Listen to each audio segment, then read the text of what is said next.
Как тук неща? Кой е сбъркал? Бъгове. Happy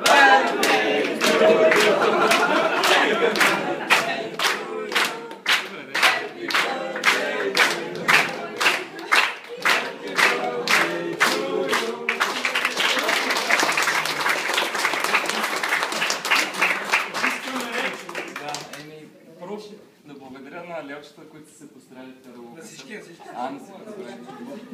Аз много благодаря. Какво да кажа, аз не съм си подготвил, въпреки че това е тази изненада я очаквах до някъде. Презентация. Презентацията. Фактурите. Да. Благодаря за хубавата торта, смисъл идеята доста ми харесва, тортата ми харесва. Почерпете се с бомбони от месо, поне да ме запомните с бомбони от месо. Какво да ви кажа, смисъл, радвам се, че сме тук заедно, че на рождения си ден съм тук.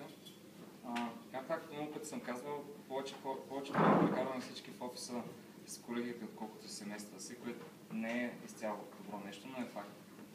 И аз поне си го прекарвам, макар и доста стресирано, приятно. Ще правя и се надявам да правя постоянно неща, които всъщност и вие да си го прекарвате приятно и да сме заедно по такива поди и да си прекарваме добре.